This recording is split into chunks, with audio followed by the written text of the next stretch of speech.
దేవుడు మన పక్షమునుండగా మనకు విరోధి ఎవడు?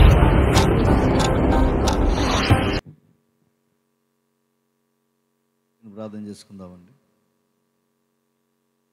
పరలోకమందున మా తండ్రి, ఈ ప్రత్యేకమైన బహిరంగ సభలో ఇది చివరి రోజు.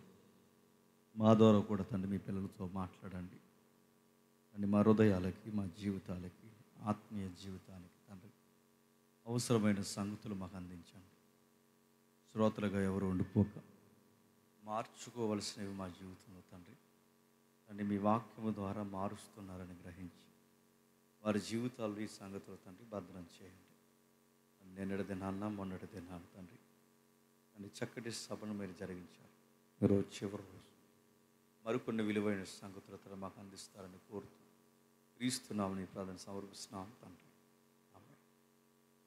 త్వరగా కొన్ని విలువైన సంగతులు విందాం. నిజానికి వచ్చిన వెంటనే నాకు మైక్ ఇస్తే వేరే లెసన్ చెప్దాం అనుకున్నాను. టైం లేదు కనుక ఫటాఫట్ 4 మాటలు నేను చెప్పి వెళ్ళిపోతాను. ఎందుకంటే వేరొక మీటింగ్ ఉంది, అది ఎవ్రీ ఇయర్ కంటిన్యూ చేస్తారు. నేను అక్కడికి వెళ్ళడం ధర్మం కాబట్టి నేను అక్కడికి వెళ్ళాలి. టైం మీరే కిల్ చేస్తారు, అది మీ ఇష్టం. సరే, ఏదేమైనా నేను కొన్ని నిమిషాలు చెప్పి నేను త్వరగా వెళ్తాను. మీరు తిట్టుకున్నా తిట్టుకోకపోయినా నేను ఇక్కడి నుంచి వెళ్ళాల్సింది. చూద్దాం ఒకసారి. బైబిల్ గ్రంథాన్ని మనం చదువుతున్నప్పుడు మానవ జీవితాలకి, ఆధ్యాత్మిక జీవితానికి అడ్డొచ్చే కొన్ని బలహీనతలు ఉంటాయి. ఆ బలహీనతలను ఎలా డీల్ చేయాలో మనకు తెలియకపోతే దేవుడు మనకి ఇవ్వాలన్నవి కూడా మనం తీసుకోకుండా చేజార్చు. అవి కూడా దేవునికి విరుద్ధంగా ఉంటాయంటే కొన్ని తెలియకుండా కనబడని పాపాలు ఉన్నాయి. అవి సొసైటీలో పెద్ద తీవ్రమైన పాపాలుగా అనిపించవు, కానీ అవి చాలా తీవ్రమైన పాపం. మనం పాపం అనగానే ఏమనుకుంటామంటే సిగరెట్ కాల్చడం, సినిమాలు చూడడం, మందు తాగడం, వ్యభిచారం, ఎక్సెట్రా ఎక్సెట్రా. అవి పాపాలే, అవి పాపాలకి పరాకాష్ట. కాకపోతే అవి పాపాలుగా అనగానే మనకు డెఫినేషన్ అది కనబడుతుంది, కానీ అవే కాదు. నీ లైఫ్లో, మన లైఫ్లో తెలియకుండా మనతో దోబూచులాడే భయంకరమైన పాపాలు ఉన్నాయి. అవి మన ఆధ్యాత్మిక జీవితాన్ని పాడు చేస్తాయి. సుమారు ఒక 6-7 ఉన్నాయి. అవన్నీ నేను చెప్పను, కానీ అందులో ఒక్క భాగం మాత్రం మీకు చెబుతాను. వీలైతే మా ఛానల్ ఫాలో అవ్వండి, ఆ భాగాలన్నీ అందులో చెప్తాను. మేము ఫాలో అవ్వడం మా ఇష్టం, అంటే మీ ఆత్మీయ జీవితం మీ ఇష్టం. సరే, ఏది ఏమైనా ఆ కోపాల లిస్టులో, పాపాల లిస్టులో కోపం అనేది ఒకటి ఉంది. కోపం అనేది కూడా పాపమే, గుర్తుపెట్టు. కోపం పాపం అంటే ఈ మధ్య చాలామంది ఫ్యాషన్గా ఏం చెప్తున్నారంటే నాకు కోపం ఎక్కువ అండి అడుగుతుంది. అది ఎలా ఉంది చెప్పండి, నాకు పాపం ఎక్కువ అండి అన్నట్టు ఉంది. చాలామంది ఒక డిగ్నిటీలా చెప్పుకుంటారు దాన్ని, చాలామంది అది గౌరవంలా చెప్పుకుంటారు దాన్ని, చాలామంది అది ప్రౌడ్గా ఫీల్ అవుతారు. నాకు కోపం ఎక్కువ అండి అంటే, కోపం ఎక్కువైతే బైబిల్ ఏముందో తెలుసా? ఒక క్రైస్తవుడు కోపపడొచ్చా? మిమ్మల్ని అడుగుతున్నాను, ఒక ఆత్మీయ జీవితంలో ఉన్నవాడు కోపపడొచ్చా, కోపపడకూడదు? చెప్పాలి. సంతూరు మమ్మీలా చూడకండి, చెప్పండి. కోపపడొచ్చా, కోపపడకూడదు? చెప్పాలి. రెండవసారి కోపపడకూడదు. కానీ విషయం మీరు గమనించండి, బైబిల్ కోపపడడానికి పర్మిషన్ ఇచ్చింది, కోపపడడానికి పర్మిషన్ ఇచ్చింది, కానీ దానికి షరతులు వర్తిస్తాయి. అసలు ఎలా దీన్నంటే మీరు గమనించండి, సహోదరుడి మీద కోపపడొద్దన్న బైబిలే కోపం పాపం అని కూడా బైబిల్ చెప్తుంది. రెండవది, మన కోపం ఎందుకు వస్తుందో మనకు తెలియాలి. ఆ కోపాన్ని ఎలా డీల్ చేయాలో తెలియాలి. కోపాన్ని సరిగ్గా డీల్ చేయకపోతే స్నేహాలు ఎగిరిపోతాయి. కోపాన్ని సరిగ్గా డీల్ చేయకపోతే కాపురాలు ఎగిరిపోతాయి. కోపాన్ని డీల్ చేయడం నీకు రాకపోతే సంఘాన్ని చేతులారా పాడు చేసుకుంటావు. కోపాన్ని సరిగ్గా డీల్ చేయడం రాకపోతే పరిచర్య చేయడం నీ వల్ల అవ్వదు. కోపాన్ని సరిగ్గా డీల్ చేయడం రాకపోతే నేను అడుగుతున్నాను, జరగాల్సిన మంచిని కూడా జరిగించకుండా నీ లైఫ్కు నువ్వే బంధాలు అడ్డుకట్లేసి పాడు చేసుకుంటావు. అంటే కోపంతో మేలు ఉంది, కోపంతో అన్నిటికన్నా ప్రమాదం ఎక్కువ. ముఖ్యంగా కాపురాల్లో భార్య భర్తల మధ్య గొడవలు వచ్చినప్పుడు ఆయన చెబుతాడు, 2 నిమిషాలు నన్ను వదిలేలా ఆ టైంలో. ఆ టైంలో జోరేగలాగా వచ్చి ఆ చెవులు ఏదో చెప్పకూడదు, గ్యాస్ అయిపోయింది, సర్ప అయిపోయింది, ఇంకా చెప్పండి ఏమున్నాయో, కరేపాకు అయిపోయింది, ఉల్లిపాయ చెప్పుకోకుండా టైం వదిలే అలా 2 నిమిషాలు వదిలే అన్నాడు. వదిలే నిజంగా ఆ 2 నిమిషాల తర్వాత ఆయన కూల్ అయిపోతాడు. ఆ 2 నిమిషాల తర్వాత ఫ్రీ అయిపోతాడు. కొంతమంది మనసు ఏం బాగోలేదు, టీ పెట్టి అంటాడు. ఆ టీ పెట్టే ఆ టైంలో కోపం ఏంటో నీకు అర్థం. నీ భర్త కోపం ఏంటో నీకు తెలియాలి, నీ కోపం ఏంటో నీకు తెలియాలి, నీ భార్య కోపం ఏంటో తెలియాలి. మీ కోపాలు మీకే తెలియకపోతే నేను అడుగుతున్నాను, మీ పిల్లలకి ఏం అర్థం అవుతుంది? మీ పిల్లలకే మీ కోపాలు ఏంటో తెలియకపోతే సొసైటీకి మీ ఫ్యామిలీ అంటే ఏం అర్థం అవుద్ది? అసలు మీరేంటో, మీ బలహీనతలు ఏంటో మీకు అర్థం కాకపోతే దేవుని ఎదుట ఆత్మీయ జీవితాన్ని ఎలా రన్ చేయగలం? అసలు ఏమున్నాయి వీటి సందర్భాలు? అసలు బైబిల్ని జాగ్రత్తగా మనం చూడగలిగితే కోపం విషయంలో పలుమార్లు నష్టపోయిన దంపతులు ఉన్నారు, పలుమార్లు నష్టపోయిన ప్రవక్తలు ఉన్నారు, పలుమార్లు నష్టపోయిన నీతిమంతులు ఉన్నారు, పలుమార్లు వాళ్ళ జీవితాన్ని పాడు చేసుకున్న భక్తులు ఉన్నారు. కానీ కోపడిన ప్రతిసారి మనం సమర్థించుకునే కారణాలు చెప్తే ఏమంటే, మనం కోపడిపోతాం, ఆ కోపంలో ఏదో ఒక నష్టం చేస్తాం, కొట్టడమో తిట్టడమో, నోటికి ఎంత మాట వస్తే అంత మాట అనడమో, ఆ కోపంలో ఏదో ఒకటి అంటాం, అనేసిన తర్వాత దానికి బోర్డు ఎక్స్ప్లెనేషన్ ఇస్తాం. ఆ వివరణ ఏంటంటే, అసలు నేను ఎందుకు కోపడ్డానంటే అని సాగదీస్తా చూసారా? అదే దరిద్రం. గుర్తుపెట్టు, నువ్వు ఎందుకు కోపడ్డావు ఇప్పుడు ఎక్స్ప్లెనేషన్ కాదు, నీ ఎక్స్ప్లెనేషన్ ఇవ్వకుండానే నీ కోపం రైట్ అవ్వాలి. గుర్తుపెట్టు. ఎలా అది? దాన్ని ఎలా అర్థం చేసుకోవాలి? అయిన ప్రశ్న, అసలు కోపం ఎందుకు వస్తుంది? అదేమైనా మెడికల్ ప్రాబ్లమా? కోపం ఎందుకు వస్తుంది అని అడుగుతున్నాను. అదేమైనా స్పెషల్గా ప్రత్యేకమైన ఒక వరమా? కోపం ఎందుకు వస్తుంది అని అడుగుతున్నాను. కోపం అందరిలో ఉంటుంది. కోపం వస్తుందా రాదా? ప్రతి ఒక్క నీకు వస్తుంది, నాకు వస్తుంది. నాకెవడికైనా కోపం రాదని ఎవడైనా అన్నాడంటే మరి చెప్తే నువ్వు తేడా గడవ. గుర్తుపెట్టుకో, నీ కోపం వస్తుంది, నీకు వస్తుంది, నాకు వస్తుంది. నేను అస్సలు కోపం అంత చెప్పకు, నటించుకో. ప్రతి ఒక్కరికి కోపం వస్తుంది. కొంతమంది ఎక్స్పోజ్ అవుతారు, కొంతమంది ఎక్స్పోజ్ అవరు. సుంచు మొఖాల్లాగా చేయాల్సినవన్నీ చేస్తారు. మరి దాన్ని అది ఎలా వస్తుంది? ఎందుకు వస్తుంది? కోపం కూడా పాపమే. మళ్ళీ చెప్తున్నాను, పాపమే కాదు, రేపు పొద్దున నీకు పరలోకం కూడా లేకుండా చేస్తుంది. దేవుడిచ్చే వాగ్దానాలను కూడా రాకుండా చేస్తుంది.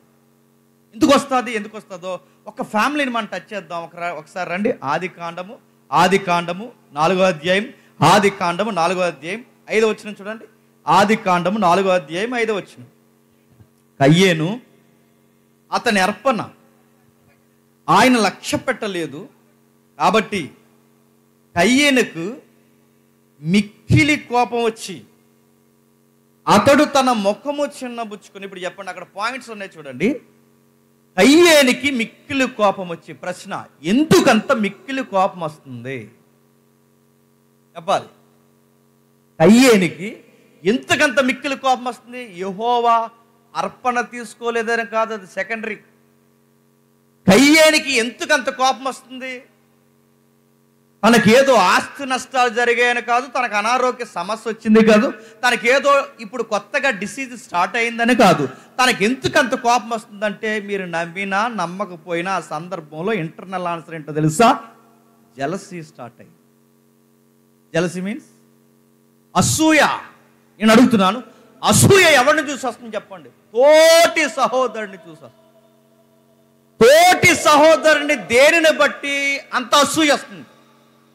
ఆ మనిషి దేవుడికి నచ్చాడు, ఈ మనిషి దేవుడికి నచ్చలేదు. ఆ మనిషి ఆశీర్వదింపబడుతున్నాడు, ఈ మనిషి ఆశీర్వదింపబడలేదు. అంటే మీరు చూడండి, దరిద్రం ఏంటి చెప్పిన, పక్కోడు ఆశీర్వదింపబడితే ఏడుస్తాం మనం. గుర్తుపెట్టు. అసూయ అంటే అసూయలోంచి వచ్చింది ఏంటి చెప్పండి? ఆ అసూయకి ఎలా ఎక్స్ప్రెషన్ ఇవ్వాలి, దాన్ని ఎలా ఎక్స్ప్రెషన్ ఇవ్వాలి, దాన్ని ఎలా ఎక్స్పోజ్ చేయాలని బ్లోట్లా పేలిపోతే ఆ పేలిపోయిన దానికి పెట్టే పేరే చెప్పండి కోపం, యాంగ్రీ. అలా వస్తుందంటే అసూయ వలన కోపాలు వస్తాయి.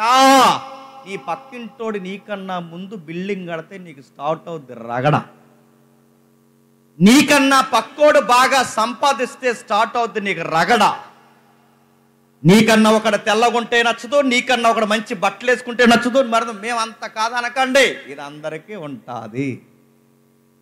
నీకన్నా ఎవరైనా అందంగా ఉన్నా, నీకన్నా ఎవరైనా ఎత్తుగున్నా, నీకన్నా ఎవరైనా బాగా సంపాదించినా, నీకన్నా ఎవరైనా మంచి జాబ్ కొట్టినా, నీకన్నా ఎవరికైనా మంచి మార్కులు వచ్చినా, నీకన్నా నీకన్నా నీకన్నా అప్పుడు స్టార్ట్ అవుతుంది నీకు జెలసీ. ఆ జెలసీ నుంచి వచ్చేది యాంగ్రీ, దాన్నే కోపం అంట. కోపాలు అలాగే వస్తాయంటే తెలియాలి. అందుకు అంటున్నాను, మన కోపం దేన్ని బట్టి వస్తుంది. ఎప్పుడెప్పుడైనా మీరు గమనించండి, పెళ్ళిళ్ళలో తెగ గొడవలు అయిపోతాయి. మీరు చూడండి, పెళ్ళిళ్ళు ఎందుకంత గొడవలు అయిపోతాయి, ఎంత గొడవలు అవుతాయి చెప్పనా? డైరెక్ట్ క్వశ్చన్కి డైరెక్ట్ ఆన్సర్. వాళ్ళకి అంతమంది జనాభాలో వాళ్ళకి ఇవ్వాల్సిన ఇంపార్టెన్స్ ఇవ్వకుండా పక్కోళ్ళకి ఇవ్వండి, ఆకులు ఎగిరిపోతాయి, టేబుల్ పడిపోతాయి. ఇంకా మళ్ళీ చెప్తున్నాను, గొడవలు ఎందుకు వస్తాయి చెప్పనా? ఇక్కడ తమ్ముడు ఫోటో కెమెరామ్యాన్ ఉన్నాడు. ఆ కెమెరామ్యాన్ వాళ్ళు నిలబడినప్పుడు వాళ్ళకి సరిగ్గా వాళ్ళకి ఇంపార్టెన్స్ ఇవ్వకపోయినా అక్కడ పైన ఉన్న వాళ్ళు మీరు పక్కన ఉండండి 5 నిమిషాలని అన్నా అయ్యిందే మండపం. ఇంకా నేను మళ్ళీ అడుగుతున్నాను, ఇంపార్టెన్స్ అంటే నేను, నాది, నేను కనబడాలి, ఇది వస్తుంది. అందుకే ఆ టైంలో మన మొక్కలట ఫీలింగ్స్ మారుతాయట. అక్కడ రాశాడు చూడండి, నీ ముఖము చిన్నబుచ్చుకున్నావేమి అంటే అసూయ వస్తుంది, అసూయలో కోపం వస్తుంది. ఆ టైంలో మన ఫేస్ మారిపోతుంటుందంట. ఎలా మారిపోతుంది? మూతి పక్కపోతుంటుంది, కళ్ళు పైకి లేచిపోతుంటాయి, వాళ్ళని చూస్తుంటే నీకు ఎంత ముట్టంకరపోతుంటుందో. ఇవన్నీ ఎవరికి వచ్చినాయి చెప్పండి? అయ్యేని గడికి వచ్చి ఈ లక్షణాలు ఉన్నాయా లేదా చెప్పండి? ఉన్నాయి. ఎదుటోళ్ళు చూస్తుంటే పెదవిరుస్తుంటావు, ఎదుటోళ్ళు చూస్తుంటే రెప్పలు ఎగరేస్తుంటావు, ఎదుటోళ్ళు చూస్తుంటే కింద నుంచి పై నుంచి చూస్తావు, ఎదుటోళ్ళని చూస్తుంటే ముఖం మార్చేసుకుంటావు, నడుతాను. ఇది దరిద్రం. మీరు నవ్వుకుంటున్నారేమో కానీ ఇది మిమ్మల్ని నరకానికి తీసుకెళ్లే యాటిట్యూడ్. గుర్తుపెట్టు, నరకానికి తీసుకెళ్తుంది. ఎదుటోళ్ళని చూసి పెదవులు ఎత్తుకిరుస్తున్నావు. సరి అయిన కాజ్ ఉందా? కట్టుకున్నాడు, సరే, మనం ఎలా కట్టుకోలేకపోయాం, ఆడైనా కట్టుకుంటున్నాడు. ఎలా ఆలోచించు. మనం ఎలాగూ సంపాదించలేదు, ఆడైనా సంపాదిస్తున్నాడు, ఆడు బాగుంటారు, రేపొద్దున మనకి ఏదో 10 అయినాడు. ఎలాగ ఆలోచించు. అరే ఆడు బాగా నచ్చాడురా దేవుడికి, నేను ఎందుకు నచ్చట్లేదురా, వాడికి ఎలా ఉంటే నేను కూడా నచ్చుతాను కదరా, ఇలా ఆలోచించు. ముఖం చిన్నబుచ్చుకుని రకరకాల కారణాలు పెట్టుకుని నువ్వు ఎలా పడితే అలా ఆలోచిస్తే మళ్ళీ చెప్తాను, నీ ఆధ్యాత్మిక జీవితానికి నష్టం కలగదు. ఎలా కోపపడాలన్నా కోపం అసూయ వల్ల వస్తుందంటే కోపం అసూయ వల్లే కాదు, హెల్దీ యాంగ్రీ కూడా ఉంది. మళ్ళీ చెప్తున్నాను, ఆరోగ్యకరమైన కోపం కూడా ఉంది. అంటే ఆరోగ్యకరమైన కోపం ఏంటంటే మన కోపం ఆరోగ్యకరంగా ఉండాలి అంటే అసలు ఎలా కోపపడాలో మనకు బైబిల్ చెప్పాలి. బైబిల్ ఎలా చెబుతుంది? బైబిల్లో ఎవరు ఎలా కోపపడ్డాడో బైబిల్ చెప్పడమే కాదు, అసలు దేవుడు ఎలాంటి విషయాల్లో కోపపడతాడో బైబిల్ చెప్తుంది. దేవుడు ఎలాంటి విషయాల్లో కోపపడతాడో మనకు తెలిస్తే మనం కూడా అలాంటి విషయాల్లోనే చెప్పండి కోపపడాలి.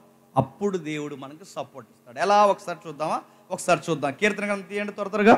కీర్తన గ్రంథం 7వ అధ్యాయం, కీర్తన గ్రంథం 7వ అధ్యాయం, కీర్తన గ్రంథం 7వ అధ్యాయం 11 వచ్చింది. కీర్తన గ్రంథం 7వ అధ్యాయం 11 వచ్చింది. న్యాయమును బట్టి ఆయన తీర్పు తీర్చును, ఆయన ప్రతిదినము కోపపడు దేవుడు, ఒకడును మల్లని ఎడల తన ఖడ్గమునకు పొదును పెట్టును, తన విల్లు ఎక్కుపెట్టి దానిని సిద్ధపరచున్నాడు. ఏం చెప్తున్నాడు చూడండి, ఒక్కడ మారకపోతే చెప్పండి ఆయుధాలు రెడీ చేస్తాడట, ఒక్కడ మారకపోయినా ఇల్లు ఎక్కుపడతాడట, ఒక్కడ మారకపోయినా కత్తి దూస్తాడట. అంటే మీరు గమనించండి, దేవుడు కత్తి తీస్తాడు, విల్లు తీస్తాడు. ఆయన చాలా కోపడుతుంది. ఇది రూపకలంకారం సుమా. దేవుడు కత్తి తీసాడు, నువ్వు కత్తి తీకు, అది రూపకలంకారంగా ఆయన కోపపడతాడు అనడానికి పోలికగిస్తున్నది. ఆ పోలికలో దేవుడు కోపపడతాడట. ఎలా కోపపడతాడు? ఆ 11వ వచనంలో మొదటి మాట చెప్తున్నాడు చూడండి, చదవండి ఒకసారి. న్యాయమును బట్టి కోపపడతాడు. ఇప్పుడు చెప్పండి, మనం కోపపడితే మన కోపంలో ఏముండాలి?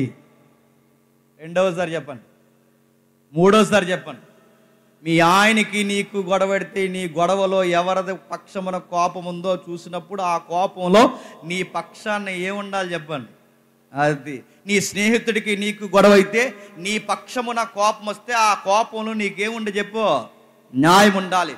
నీ స్నేహమైన, సంఘమైన, సంసారమైన ఎక్కడైనా మనం కోపపడితే సొసైటీలో దేవుడు ఏంట్రా గొడవ, ఈ తగువ ఏంట్రా అని దేవుడు ఈ తగువును తాను డీల్ చేయడం మొదలు పెడితే, ఈ గొడవను దేవుడు డీల్ చేయడం మొదలు పెడితే, ఎందుకు గొడవ పెట్టుకున్నారా, ఎందుకు కోపపడ్డారు అన్నప్పుడు, దేవా నేను ఇంతకు కోపపడ్డాను అన్నప్పుడు, శబాస్ నీ పక్షమున న్యాయం ఉందని చెప్పండి. దేవుడు మనకి సపోర్ట్ చేయాలి. అంటే మనం కోపపడొచ్చు అని బైబిల్ చెప్తుంది. బైబిల్ చెప్తుంది కోపపడొచ్చు. ఆ కోపంలో చెప్పండి లా మన వైపు నిలబడాలంటే గుర్తుపెట్టి న్యాయముగా ఉండాలి. ఆడు కోపపడ్డాడంటే న్యాయం ఉంటుందండి. అసూయలకి అసూయలకి భయంకరమైన విషయాలకి పనికి మాలిన విషయాలకి ఆడు ఎదుగుతుంటే చూసి దీనికి కోపపడకూడదు. మళ్ళీ చెప్తున్నాను, మనం కోపపడితే న్యాయం ఉండాలి. ఎలా ఇంకా దాన్ని అర్థం చేసుకోవాలంటే ఎలా అంటే ఒక ఉదాహరణ చెప్తాను. త్వరగా మీరు రెఫరెన్స్ ఇంటికి వెళ్ళినారు, చదవండి. మోసే కాలంలో నడుస్తూ ప్రజలు ఇశ్రాయేలు అలా నడుస్తూ వెళుతుండగా, సంఖ్యాకాండం 25వ అధ్యాయంలో జరుగుతుంది, ఇంటికి వెళ్తారు చదవండి. ఆ నడుస్తూ వెళుతుండగా ఇశ్రాయేలు సంబంధం కాని ఒక ప్రవక్త ఉంటాడు. ఇశ్రాయేలుకి సంబంధం కానంటే అటు యూదుడు కానీ ఇటు ఇశ్రాయేలు కానీ సంబంధం లేని ఒక ప్రవక్త. ఆ ప్రవక్త పేరు బిలాం. ఆయన ఒక అన్య ప్రవక్త, అంటే అన్యులలో నుంచి వచ్చిన ప్రవక్త. అది యెహోవా ప్రవక్తే. అయితే ఆయన విచిత్రంగా వ్యవహరిస్తాడు. ఒక రోజు రాజు ఏమంటాడంటే, అరే ఇశ్రాయేలు జనాంగం 1 లక్షల మంది 20 లక్షల మంది ఇలా నడుచుకుంటూ పోతే శతపురుగులు తినేస్తారు మా పంటనే, మా దేశాన్ని. ఆయన ఇశ్రాయేలు వెళ్ళిపోతే వాళ్ళ కన్ను మా దేశం ఏం పడితే మేము ఏమైపోవాలి? అయినా ఎలా వెళ్ళడం ఏంటి? దేవుడు వాగ్దాన భూభాగం ఇస్తే మా మీద నుంచి నడిచి వెళ్ళిపోతారా? ఈ రూట్లో వెళ్ళడానికి వీల్లేదు. అయినా వాళ్ళ సంగతి ఏంటి మేము తేల్చాలనుకుంటున్నాం. అసలు వాళ్ళతో యుద్ధం చేస్తే మనం గెలుస్తామా గెలవమా అన్నప్పుడు ఆ రోజుల్లో భవిష్యత్తు అంటే జాతకాలు చూసినట్టు దీర్ఘదర్శులతో డిస్కషన్ చేసేవారు. ఇదిగో యుద్ధానికి వెళుతున్నాం, గెలుస్తామా గెలవమా చెప్పండి, దేవుడిని అడగంటే చూసేవారు. ఆ దీర్ఘదర్శుల్ని ఏమంటారంటే ప్రవక్తలు అంటారు. ఆ ప్రవక్త ఎవరున్నారని పిలిస్తే ఆ రోజుల్లో ప్రవక్త ఫేమ్ నేమ్ ఉన్నవాడు చెప్పండి, బిలామును పిలిపించారా? యావయ్య బిలాము, మేము ఇశ్రాయేలు మీదకి యుద్ధం చేయాలనుకుంటున్నాం, మనం వెలిస్తే గెలుస్తామా గెలవమా అని అడిగారంటే గెలవమా అన్నాడు.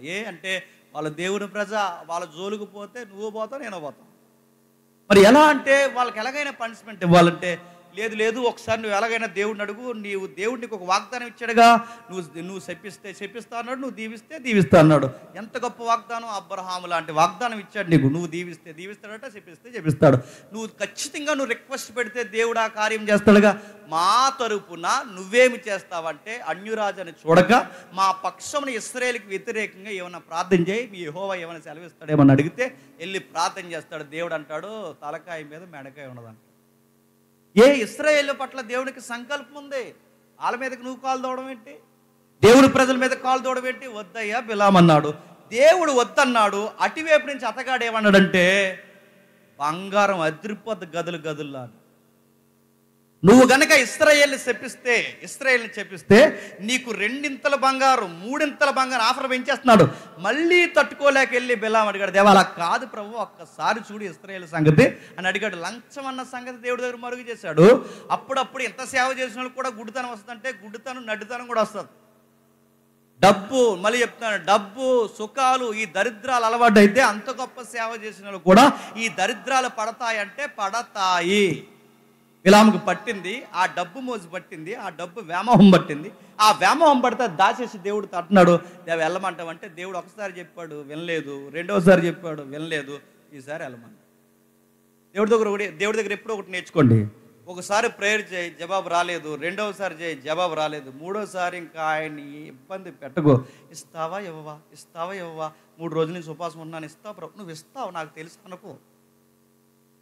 సరే నువ్వు ఏదైతే అడుగు, ఆయన ఇవ్వలేదంటే గుర్తుపెట్టుకో, అది నీకు ఏదో మంచిది కాదని అర్థం. ఆయన ఇవ్వలేదంటే గుర్తుపెట్టుకో, ఆయన ఎందుకు ఆలస్యం చేశాడంటే దాని వెనకాల నీకు మేలేదో ఉందని అర్థం. ఆయన ఆలస్యం చేస్తున్న దాన్ని ఇచ్చే ఫాస్టింగ్ ఉన్నాను ఇచ్చే, ఉపవాసంతో నేను చాలా కొట్టుమిడాడిపోతున్నాను ఇచ్చే, మోకాల మీద ఉన్నాను ఇచ్చే, మోకాల మీద నడిచేస్తున్నాను ఇచ్చే అంటే ఇచ్చేస్తాడు. ఇచ్చేసింది ఎలా ఇస్తాడు? ఎదురుగో పెద్ద కత్తెట్టి ఇచ్చేస్తాడు. గుర్తుపెట్టుకో.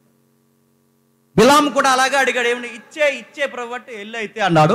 ఆ ఎల్లిన వెంటనే ఆ గాడిద మీద నడుస్తున్న బిలాముకి ఎదురుగా ఏమేంటాడు చెప్పండి? పెద్ద కత్తెట్టి దేవతలు నరికి పడే బిలాముని అన్నాడు. దేవుడు కొన్ని చెబుతాడు, గుర్తుపెట్టుకుని. ఆయన వద్దన్నప్పుడు వద్దు, ఆయన చేయమన్నప్పుడు చెయ్యాలి. కొన్ని ప్రార్థనలకు ఆలస్యమైనప్పుడు ఆగో, ఎందుకు కంగారు పడుతున్నావు? సమస్తము సమకూర్చి జరిగించేవాడు నీ పైన ఉన్నప్పుడు నీకు ఆ కంగారు దేనికి? కొన్ని ఉద్యోగాలు ఆలస్యం అవుతాయి, ఆగో. కొన్ని పెళ్లి సంబంధాలు ఆలస్యం అవుతాయి, ఆగో. కొన్ని కార్యక్రమాలు జరగమని కోరుకుంటా, దేవుడు ఆలస్యం చేస్తాడు, ఆగో. అది చర్చ్ కన్స్ట్రక్షన్ అయినా లేకపోతే పరిచర్య అయినా ఏదైనా కొన్ని చెప్తా, ఆగో. ఆయన్ని పదే నువ్వు గోజాడి గొప్ప గోజాడి ప్రార్థన చేస్తున్నా అంటే మళ్ళీ చెప్తున్నాను, సావు కోరి నెత్తి మీద తెచ్చుకుంటా. గుర్తుపెట్టు. ఆయనకి ఒకసారి చెప్పావు, 2 సార్లు చెప్పావు, వదిలే దేవా, నీ చిత్తము ఎప్పుడు జరిగితే అప్పుడే నీ చిత్తము సిద్ధించుగాకను. అది నీకు మర్యాద, చెప్పండి. ఆయనకు మర్యాద, నీకు మంచిది. బిలాము తోమేశాడు, దేవుడు అని నరికి పడేస్తాడు. గాడిదేమని తెలుసా? అస్సలు మీరు ప్రాఫిట్ అయ్యారు కానీ మీకు బుద్ధి లేదన్నది. మీరు ప్రవక్త అయ్యారు కానీ బుద్ధి లేదు. నేను ఎప్పటి నుంచి మీ దగ్గర నేను పరిచయం చేస్తున్నాను? ఎప్పుడైనా మీ మీద తిరగబడ్డానా? ఎప్పుడైనా మీ మీద అరిసానా? ఎప్పుడైనా రూట్ మళ్ళానా? ఇన్నిసార్లు తిరుగుతున్నానంటే మీరు మళ్ళీ నన్ను తిరగేసి నన్ను కొడుతున్నారు. నాకు వాయిస్ ఇచ్చారు కాదు చెప్తున్నాను. వెళ్ళమంటావా? ఎదురుగాడు అన్నాడు, చూడన్నాడు.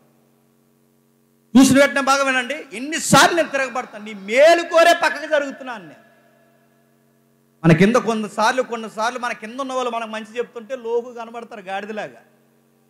వాళ్ళు మనకు మంచి చెప్తుంటే లోకు కనబడతారు. ఎందుకంటే మరి ఆడు మనకు దగ్గరగా ఉండి మనకి అన్నీ చేస్తాడు కాబట్టి మనకు లోకు అనిపిస్తారు.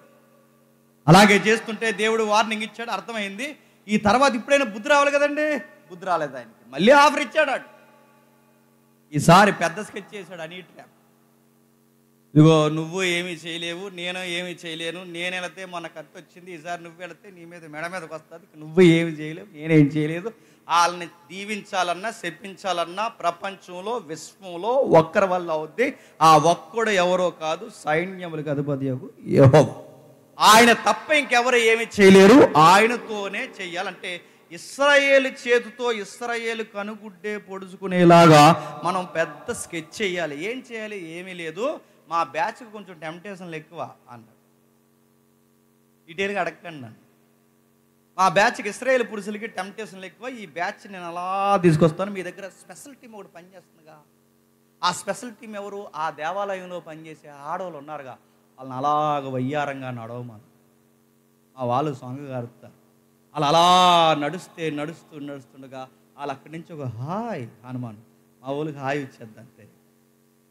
ఇస్తుంది నిజంగా.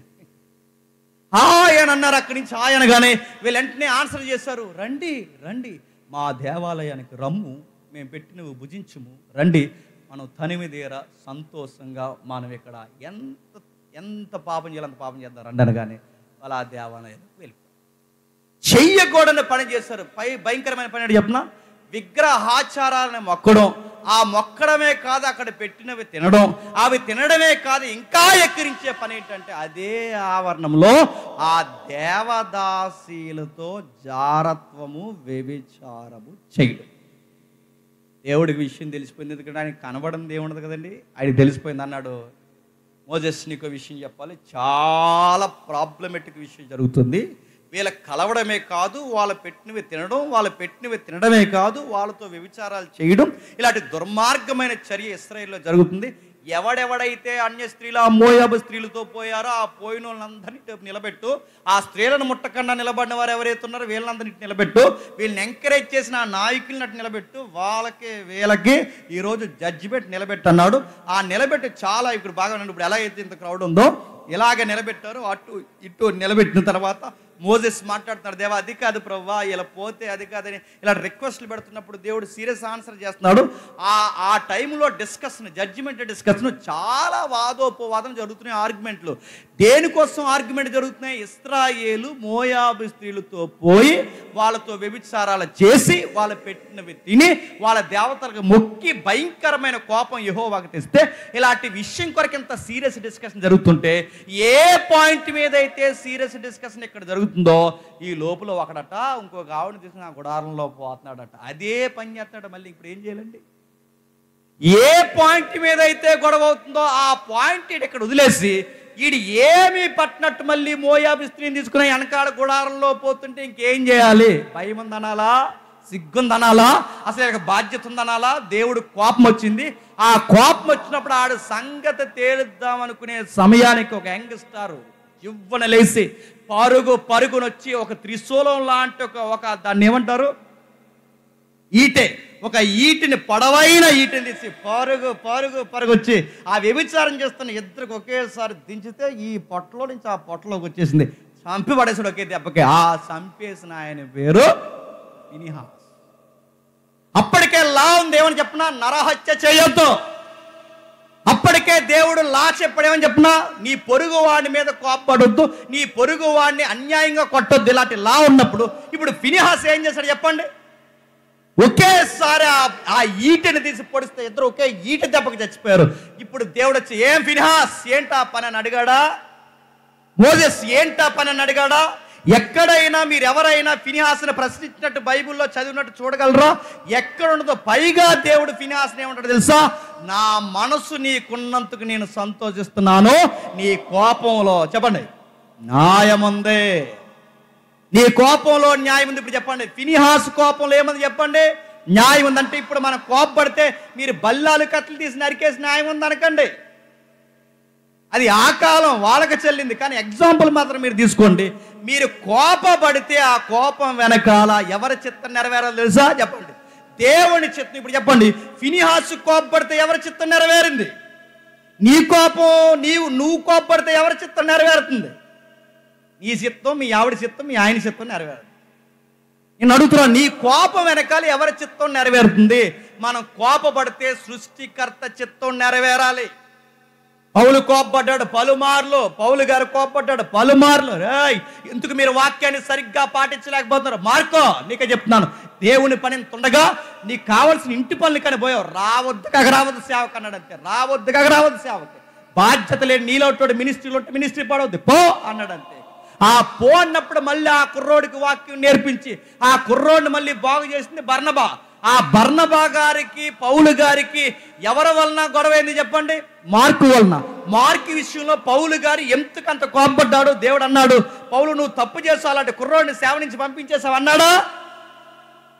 న్యాయముని బట్టి పౌలు కాపాడాడు. ఎందుకంటే దేవుని పని కన్నా, దేవుని కార్యాల కన్నా, క్రీస్తు కార్యాల కన్నా నీకు మిగిలిన కార్యాలు ఎక్కువైపోయాయని ఆయన తిట్టడంలో న్యాయం ఉంది. గుర్తుపెట్టుకోండి. అందుకే పౌలు గారి కోపంలో ఎక్కడ అన్యాయం కనబడదు.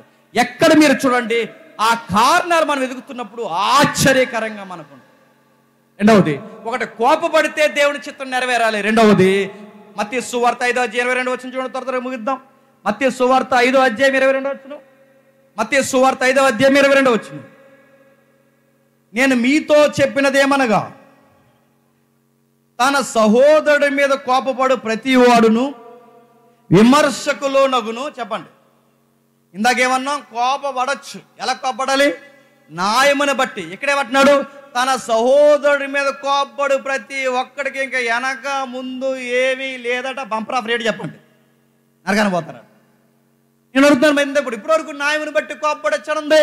ఇప్పటివరకు ఫినిహాసు కోపాన్ని సపోర్ట్ చేశాడు. ఇప్పటివరకు పౌలు గారి కోపాన్ని సపోర్ట్ చేశారు. ఇప్పుడు యేసు ప్రభు వారు కొండ మీద ప్రసంగంలో ఏమంటున్నాడు? తన సహోదరుడి మీద కోపపడు ప్రతి వాడు. ఈ కారణాలు ఏమి లేవు చెప్పండి, నరకానికి పోతారట. ప్రతి ఒక్కరు మాట్లాడితే కోపడిపోతారు. అడుగుతున్నాను, కోపడు ప్రతి వాడు నరకానికి పోతారు. మరి నేను అడుగుతున్నాను, ఇప్పుడు మైకి సెడగొట్టినా, ఎవరైనా అడ్డంగా వచ్చి వాక్యాన్ని సెడగొట్టినా నాకు కూడా కోపం వస్తుందా రాదా? నరకానికి పోతానా అడుగుతున్నాను నేను. పోను. కానీ ఎలా పోము? అక్కడ ఆన్సర్ చూడండి. అక్కడ ఫుట్ నోట్ ఇచ్చాడు చూడండి. చూడండి ఏంటట? నిర్నిమిత్తముగా కోపపడకూడదు. అంటే మన కోపాలు నిర్నిమిత్తంగా ఉండకూడదు. గుర్తుపెట్టుకో. స్నానం చేయని వాళ్ళలాగా అస్తమాలు ఎగిరెగిరి పడకూడదు. గుర్తుపెట్టుకో. నిర్నిమిత్తంగా అంటే మన కోపానికి కారణం ఉండాలి. మరి చెప్తున్నాను, మన కోపానికి నిర్నిమిత్తం అంటే ఏ కారణం లేకుండా కోపపడడం పెద్ద గొప్ప కాదు, గొప్ప ప్రమాదం ఉంది. గుర్తుపెట్టు. కారణం ఉండాలి. కోపపడితే కారణం ఏంటి? బలమైన కారణం ఉండాలి. ఆ కారణంలో దేవుని చిత్తం ఉండాలి.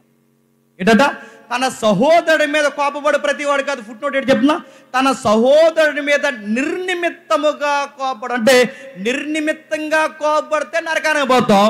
నువ్వు నిర్నిమిత్తం కాకుండా కారణమును బట్టి కోపడితే ఆ కారణంలో దేవుని చిత్తం ఉంటే దేవుడు నిన్ను ఆశీర్వాదకరంగా మారుస్తాడు, నీకు సపోర్ట్ చేస్తాడు.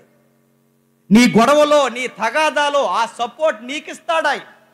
ఇప్పుడు చెప్పండి, నిర్నిమిత్తంగా కోపపడకూడదు. కోపపడితే సరి అయిన కారణం ఉండాలి. ఆ కారణంలో చెప్పండి దేవుని చిత్తం ఉండాలి. మళ్ళీ చెప్తున్నాను, ఎదురింటోడు ఇల్లు కట్టుకున్నాడనో, పక్కింటోడు ఏదో చేసుకున్నాడనో, మంచి బట్టలు వేసుకున్నారనో, ఇలాంటి వాటి వలన మీరు అసూయపడే, అసూయలోంచి కోపాలు మీరు తెచ్చుకుంటే వీటి వలన మీకు ప్రమాదమే. చెప్పండి, వాడికి ప్రమాదం.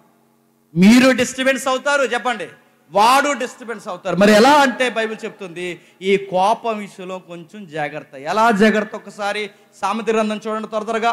సామెతల గ్రంథం 16వ అధ్యాయం. సామెతల గ్రంథం 16వ అధ్యాయం 32 సామెతల గ్రంథం 16వ అధ్యాయం 32 దీర్ఘశాంతము గలవాడు శ్రేష్ఠుడు, పట్టణము కట్టుకొని వానికంటే తన మనస్సును స్వాధీనపరుచుకునేవాడు ధనుడు. మరి చెప్తాను, సీటికి మాటికి చిటపట్లాడేసేవాడి కన్నా చెప్పండి, తన మనస్సును అదుపులో పెట్టుకునేవాడు గొప్పోడు. పట్టణాన్ని జయించిన వాడి కన్నా తనను తాను జయించిన వాడు గొప్పోడు. మనస్సును అదుపులో పెట్టుకునేవాడు గొప్పోడు. కోపాన్ని కంట్రోల్లో పెట్టేవాళ్ళు గొప్పోడు. కోపం ఎక్కడ వాడాలో మనకు తెలియాలి. ఆ కోపం దేనికి సంబంధించిందో మనకు తెలియాలి. ఆ కోపం ఏ విధంగా మనం వాడాలో మనకు అర్థం కావాలి. ఇంకా ఏం చెప్తున్నాడు? 37వ కీర్తన చూడండి ఒకసారి. 37వ కీర్తన 8వ వచనం. 37వ కీర్తన 8వ వచనం, త్వరగా 37వ కీర్తన 8వ వచనం. 37వ కీర్తన 8వ వచనం. కోపము మానము, ఆగ్రహము విడిచిపెట్టుము, వ్యసన పడకము, అది కీడికే కారణం. బాగా వినాలి. కోపపడితే వచ్చే ఆఫర్లు ఏంటట చెప్పండి. ఎక్కువ ఆవేశపడకు, ఎక్కువగా నువ్వు ఆవేశపడి కోపపడకు. అది కోపపడితే నీకు వచ్చేది కీడే. బహిర్గతమైన కీడులు వస్తాయి, ఎదుటి వాళ్ళ నష్టాలు వస్తాయి. అప్పుడప్పుడు మీరు కోపపడినప్పుడు చూడండి, అనవసరంగా కోపపడ్డాను రా, కోపంలో చెయ్యిస్తారంట, ఇప్పుడు ఇంతవరకు వచ్చిందన్న ఎప్పుడైనా అనిపించిందా లేదా? దానివల్ల బయటి విషయాలు కూడా నష్టమే. ఆ రోజు నువ్వు కోపపడకుండా ఉంటే బాగుండరా, చాలా విషయాలు చక్కబడిపోనని ఎప్పుడైనా మీకు అనిపించిందా లేదా? మరి ఆ ఫ్రెండ్ చెప్పనా, కోపపడితే నాశనం అన్నాడు. అంటే మెడికల్ టెంపర్లో కోపం వస్తేనట, బాగా వినండి, ఎవరైనా ఈ మెడికల్ ఫీల్డ్లో ఉన్న వాళ్ళు తెలుస్తుంది. కోపం వలన ఆరోగ్యపరంగా డిస్టర్బెన్స్ ఏమొస్తుంది చెప్పనా? ఫస్ట్ బీపీ వస్తుంది. ఎక్కువ కోపం వస్తే వచ్చి ఆ ఫ్రెండ్ చెప్పండి బీపీ వస్తుందట. బీపీ వెనకాల వచ్చిందంటే చెప్పిన షుగర్ వస్తుందట. షుగర్ తర్వాత వచ్చేది చెప్పిన థైరాయిడ్ వస్తుందంట. ఎన్ని గుర్తుపెట్టుకుని కోపపడండి సార్. మళ్ళీ చెప్తున్నాను, ఎక్కువ కోపపడితే బీపీ వస్తుంది. బీపీ వస్తే ఏమవుద్ది? కోడితే, మళ్ళీ చెప్తున్నాను, కోడితే హార్ట్ స్ట్రోక్ అయినా కొడుతుంది, కోడితే బ్రెయిన్ స్ట్రోక్ అయినా కొడుతుంది. రెండిట్లో ఏదో ఒక స్ట్రోక్. బీపీ ఎక్కువైతే కొడితే హార్ట్ స్ట్రోక్, లేదా చెప్పండి బ్రెయిన్ స్ట్రోక్. రెండిట్లో ఏదో ఒక స్ట్రోక్ తగిలితే నీకేమవుద్ది? దండేస్తారు. నీకు ఏం చేస్తారు చెప్పు? వీడు ఎలా పోయాడు రా? పోయాడు అంతే. గొడవలో పోయాడు అని చెప్పండి. గొడవలో పోయారు, గొడవలు ఎట్టుకుని పోయారు, బీపీ తెచ్చుకుని పోయారు. సీరియస్గా ప్రతి దానికి కోపపడిన వాడు బీపీ వస్తే ముందుకు పడితే పోతాడు. బీపీ వల్ల నడుతాను, బీపీ వల్ల హార్ట్ స్ట్రోక్లు వస్తాయి. తర్వాత ఏంటి? Sugar bumper offer. అది షుగర్ ఏం చేస్తుంది చెప్పండి? చక్కగా తెలియకుండా లోపలుండి బుసలు కొట్టి తర్వాత దాన్ని పెరిగే కొద్దీ నీకు సిమ్టమ్స్ చూపిస్తావు. ఆ సిమ్టమ్ అంటే చెప్పినా నువ్వు ఎండిపోనా ఎండిపోతావు, లేదా ఈ మాట ఇది ఎవరికి జరగకూడదు, ఎండిపోనే ఎండిపోతావు. షుగర్ ఫైనల్ స్టేజ్ అంటే చెప్పినా కింద నుంచి తినేయడం మొదలెడుతుంది. అంటే నీ కాళ్ళు కుళ్ళిపోవడం స్టార్ట్ అవుతాయి. ఇలాంటి వ్యాధులు ఎందుకు వస్తాయి అన్నయ్య అని మీరు నన్ను అడిగితే, కోపపడితే వస్తాయి చెల్లమ్మ తమ్ముడు, గుర్తుపెట్టుకో. ఎక్కడ కోపపడాలో చెప్పండి, అక్కడ కోపపడండి. పెద్ద డిగ్నిటీలా చెప్పండి, నాకు కోపం ఎక్కువ అంటే పోతావు. నీకు బీపీ ఉంది చెప్పండి, త్వరలో షుగర్ ఉంది త్వరలో చెప్పండి, థైరాయిడ్ కూడా ఉంది. థైరాయిడ్ వస్తే ఏమవుతారు చెప్పండి? ఆడవాళ్ళకైతే పిల్లలు పుట్టరు, మగాళ్ళకైతే ప్రాబ్లమ్స్ ఎక్కువ అవుతాయి. బ్రీతింగ్ ప్రాబ్లమ్సే కాదు, చివరికి ఎండిపోతారు. థైరాయిడ్ లక్షణాలు అయిపోతే లావ్ అయిపోతారు, లేదా ఎండిపోతారు. అడుగుతా ఇలాంటి డిసీజ్లు అని దానివల్ల మీరు అనుకుంటారు, మా తాతకి ఎవరికి లేదే థైరాయిడ్, మా తాతకి ఎవరికి లేదే బీపీ. అంటే మీ తాతకి ఎవరికి నీకున్న దరిద్రం కోపం లేదు, అందుకు వచ్చిన ఈ ఆఫర్లు నీకు అన్ని. నీకు డిఎన్ఏలో ఎవరికి రాలేదే, ఈ డిఎన్ఏ ఎలా మోడిఫికేషన్ అయ్యింది, నీకు దరిద్రం వచ్చింది. మరి ఎక్కడ చూసి నేర్చుకున్నావో, ఫ్యాషన్ అనుకుంటున్నావో, ఏమనుకుంటున్నావు తెలియదు. నీకు ప్రతి దానికి కోపమే. సరే కూర అనకపోతే కోపం, సారుగా వస్తే కోపం, ఇంకా చెప్పండి ఇంట్లోకి వస్తే కోపం, బయటికి వెళ్తే కోపం, బైక్ తీస్తే కోపం, బైక్ తీయకపోతే కోపం, ఇక అన్నీ కోపం. బాగున్నామంటే కోపం, బాగోలేదంటే కోపం. ఇలాంటి వాళ్ళు ఎక్కువ కాలం బతకరండి. మళ్ళీ చెప్తున్నాను, ఎక్కువ కాలం బతకరు, వీళ్ళ త్వరలోనే చచ్చిపోతారు. అలాంటి వాళ్ళు ఎవరైనా ఉంటే వాళ్ళకి మంచి పాలసీలు కట్టండి, మనం అవుద్ది. డీటెయిల్గా అడగండి నన్ను. అలాంటి వాళ్ళు ఎవరైనా మీ ఇంట్లో ఉంటే వాళ్ళకి పాలసీలు కట్టండి, ఎందుకంటే వాళ్ళు త్వరలోనే ఇలాంటి పిచ్చి పిచ్చి పనులు చేస్తే ఎగిరిపోతారు. మరి ఏం చేయాలంటే సామెతలు చెప్తుంది చూడండి, ఇంకెంత ప్రమాదం ఉందో ముగిద్దాం. సామెత గ్రంథం 17వ అధ్యాయం, సామెత గ్రంథం 17వ అధ్యాయం 14వ వచనం. సామెత గ్రంథం 17వ అధ్యాయం 14వ వచనం. కలహారంభము నీటి గట్టున పుట్టు ఓట. దాని వాడిక భాష ఏంటి చెప్పనా? కలహం అంటే కోపమట, నీటి ఆనకట్ట అంటే డ్యామ్ పగిలిపోయినప్పుడు దాని ముందు మనిషి నిలబడితే, ఆ డ్యామ్ ముందు నిలబడితే ఎంత ప్రమాదమో, కలహంలో కోపం వచ్చినప్పుడు ఆ కోపిస్టుల ముందు నిలబడడం కూడా చెప్పండి.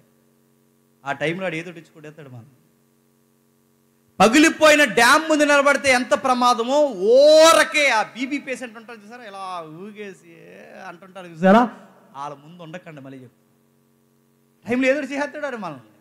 ఆడి కత్తైని విసిరేస్తాడు, కర్రాయిని విసిరేస్తాడు, లేదా మనం పీకట్టుకుని కరిచేస్తాడు, ఏదో చేస్తాడు. ఆ టైంలో అక్కడ ఉండకు. సామెతల గ్రంథం ఎక్స్పీరియన్స్తో చెప్తుంది, సొలొమోను గారు చెప్తున్నారు, ఆడి ముందు జాగ్రత్త, డ్యామ పగిలిన దానికన్నా ప్రమాదం కోపిస్టుల దగ్గర ఉండకండి. ఒకవేళ అలాంటి కోపిస్టులు ఉంటే త్వరలోనే వాళ్ళతో స్నేహాలు చెప్పండి, కట్ చేయి. ఇక్కడ ప్రమాదం, ఆడికి మంచి చెప్పినా చెడు చెప్పినా వాడితో ప్రమాదం. అందుకే డ్యామ్ కన్నా ప్రమాదం. మరి ఎలా ప్రభువా దీన్ని ఎలా జయించాలంటే దేవుడు అన్నాడు, కోపపడండి, ఆ కోపంలో సరి అయిన కారణం వెతకండి, ఆ కారణం నా చిత్తానుసారంగా ఉండేలా చూడండి. ఆ కోపం ఎప్పటి వరకు ఉంచుతారు? కొంతమంది ఉంటారండి, ఎప్పటి నుంచి మాట్లాడ పెద్ద గొప్ప చెప్తారు, 5 years నుంచి మాట్లాడలేదు వాళ్ళతో. 5 years నుంచి మాట్లాడు, 10 years నుంచి వాళ్ళతో మాట్లాడు. అసలు ఆ గుమ్మలోంచి మేము వెళ్ళమండి. అసలు వాళ్ళు మా ఫంక్షన్ రారండి, మేము వాళ్ళ ఫంక్షన్ అన్నారు. పోతారు త్వరలో, అడిగిపోతాడు, నువ్వు పోతావు. నడుతాం. 10 years నుంచి మాట్లాడలేదంట, 5 years నుంచి మాట్లాడలేదంట, 2 years నుంచి మాట్లాడలేదంట. బైబిల్ ఏమని చెప్పినా, నువ్వు ఎందుకు నిన్ను నరకానికి పోవడానికి కారణాలు అడిగితే దేవుడు అంటాడు, దేవా నన్ను ఎందుకు నరకానికి పంపేసా ప్రభు అంటే దేవుడు అంటాడు, 5 years నుంచి వాడితో మాట్లాడతలేదు కదా, అందుకే వేసాను అంటాడు. గుర్తుపెట్టు. అంటే అంతసేపు ఉండకూడదు, ఆ కోపం అంటే అంతసేపు ఉండకూడదు. మరి ఏమంది మీకు తెలుసు, సూర్యుడు అస్తమించేలోపు, ఎఫెసీయులకు 4 ఉందిగా, సూర్యుడు అస్తమించేలోపు చెప్పండి కోపం పోవాలి. అంటే ఎర్లీ మార్నింగ్ స్టార్ట్ అయితే చెప్పండి ఈవినింగ్ కల్లా మర్చిపోవాలంట. ఎర్లీ మార్నింగ్ స్టార్ట్ అయితే ఈవినింగ్ కల్లా మర్చిపోవాలంట. ఆ ఈవినింగ్ కల్లా రేపు పొద్దున మళ్ళీ ఏం తెలియనట్టు మనమే వాడికి చెప్పండి గుడ్ మార్నింగ్ రా అనాల. ఆ గొడవ చూసినట్టు పిచ్చెక్కిపోతే నిన్న కదా అంత గొడవ పెట్టుకున్నారా, అది నిన్నరా, ఈ రోజు రా, అలాగే ఎలాగరంటే దట్ ఈస్ క్రిస్టియానిటీ రా అనాల. మరి మొన్నే కదరా తెగ తిట్టుకున్నారు, ఇప్పుడు ఎలా కలిసిపోయారు అంటే అది మొన్నరా చెప్పండి, ఇది ఈ రోజురా, అయిపోయిందిరా, సూర్యుడు అస్తమించాడు రా, నా కోపం కూడా చెప్పండి అస్తమించిపోయిందిరా. అది క్రిస్టియన్ యాటిట్యూడ్. గుర్తుపెట్టు. ఒకవేళ నువ్వు క్షమించినా, మళ్ళీ చెప్తున్నా, నువ్వు క్షమించినా, నువ్వు మాట్లాడినా, వాళ్ళు బెట్టి చేసి వాళ్ళ పొగరు చూపించి నీ క్షమాపణని వాళ్ళు ఎట్టకారం చేశారో ఏమనకు, అలా వదిలే, ఏమనకు, అలా వదిలే. వాళ్ళు నువ్వు తగ్గే కొద్దీ వాళ్ళు నీ మీద అజ్జిమాయిషి చేస్తే ఏమనకు, అలా వదిలే. దేవుడు ఏమన్నా చెప్పనా, నువ్వు ముందు వాడిని ఇంటికి భోజనాన్ని పిలు. నీ ఫంక్షన్ ఏదైనా జరిగితే ముందు ఆడికి ఒక కబురు చెప్పు, వాడిని భోజనాన్ని పిలు. ఆడు ఎంత ప్రేమించినాడు నీకు వ్యతిరేకంగా ఉంటే ఆడికి పెడతాను నెత్తి మీద చెప్పండి నిప్పులు గొప్ప అన్నాడా లేదా? ఎనిమిస్ మీద రివెంజ్ తీసుకోవాలంటే చెప్పనా, లవ్ చేయడం వాళ్ళని అంతే. ఎనిమిస్ మన శత్రువుల మీద రివెంజ్ అంటే వాళ్ళ మీద మనం ఒకవేళ పగ తీర్చుకోవాలనుకుంటే ఏమొద్దు, భోజనం పెట్టు, ఏమనుకో, బిర్యానీ వండి పెట్టు, ఏమనుకో, హాయ్ చెప్పు, గుడ్ మార్నింగ్ పెట్టు, ప్రార్థన చేయడం కోసం దీవించాడిని అంతే. ఇన్ని చేసినా కానీ వాడు నీ మీద తిరగబడితే ఇంక చెప్పేదేం లేదు, నీ పక్షమును నువ్వేమనొద్దట. ఆడ సంగతి ఎవరు తెలుస్తారు చెప్పండి, దేవుడు తెలుస్తాడట. మరి ఏం చేయాలి ప్రభు అని అంటే ఏమొద్దు, దేవుడు అన్నాడు ఎంత త్వరగా వాడికి సారీ చెప్తే చెప్పండి అంత మంచిది. ఒకవేళ ఎంత త్వరగా వాడిని క్షమిస్తే చెప్పండి అంత మంచిది. కోపబడితే తప్పిపోతామంటే తప్పిపోతాం, క్షమాపణ అడగకపోతే తప్పిపోతామంటే తప్పిపోతాం. తప్పిపోయిన కుమారుడు సందర్భం తెలుసుగా, తప్పిపోయిన కుమారుడు సందర్భంలో తప్పిపోయింది చిన్న కుమారుడే కాదు చెప్పండి, శాశ్వతంగా తప్పిపోయింది ఎవడు చెప్పండి, పెద్ద కుమారుడు. ఎందుకు శాశ్వతంగా పెద్ద కుమారుడు తప్పిపోయాడు? వాళ్ళ తమ్ముడు తిరిగి రావడం వీడికి నచ్చలేదట. వాళ్ళ తమ్ముడు తిరిగి వచ్చినందుకు వాళ్ళ డాడీ భోజనాలు పెట్టడం వీడికి నచ్చలేదట. ఉంగరం పెట్టిన అంటే అన్ని లెక్కెట్టుకుంటాడు, వీడు ఉంగరాలు పెడుతున్నాడా, భోజనాలు పెడతాడు, అన్ని లెక్కెట్టుకుంటున్నాడు. ఉంగరం పెట్టడం నచ్చలేదట, భోజనాలు పెట్టడం నచ్చలేదట. చివరికి లెక్కెట్టుకుని చివరికి నడుతున్నాను. తప్పిపోయాడు అనుకున్న చిన్న కుమారుడి కన్నా దేవుడు దృష్టిలో తప్పిపోయినాడు ఎవడు చెప్పండి. మళ్ళీ చెప్తాను, ఇవి కనబడిన పాపాలండి. సిగరెట్ కాల్చడం కనబడుతుంది, మందు తాగడం కనబడుతుంది, వ్యభిచారం కనబడుతుంది, ఇది కనబడదు. ఇది కనబడకుండా నరకానికి ఇడుచుకెళ్ళి. అందుకే ఈ కనబడిన పాపాలతో ప్రమాదం. అందుకే ఏం చేయాలి ప్రభు అంటే క్షమించేయి, వదిలే. వాడిని ఏమనుకో, వాడిని ఎంతగా క్షమించాలనుకుంటున్నావు అంతగా క్షమించే. నేను ఏం చేయాలి ప్రభు అంటే దేవుడు అంటే నాకు అప్పగించి మర్చిపో. చివరికి వాడిని క్షమించానన్న సంగతి కూడా ఆలోచించకుండా మర్చిపో. మనం ఎలా చెప్పనా, గుర్తుపెట్టుకున్నాను రా, గుర్తుందిరా ఆ రోజు నువ్వు చేసింది, నా ఉప్పు తిని చెప్పండి ఆ పప్పు తిని నాకు ఉప్పు పెట్టావు నువ్వు, మర్చిపోను. మళ్ళీ గుర్తు పెట్టుకున్నా నువ్వు క్షమించలేనట్టే, జ్ఞాపకం చేసుకున్నా క్షమించలేనట్టు. మరి ఏం చేయాలి ప్రభు అంటే, ప్రభు నిన్ను ఎలా క్షమించాడో చెప్పండి. నువ్వు అలా క్షమించే ప్రభు గుర్తుపెట్టుకుంటే ఈరోజు మీరు కుర్చీలో ఉంటారా? ప్రభు మనల్ని గుర్తుపెట్టుకుంటే ఇక్కడ నేను వేదిక మీద ఉంటానా?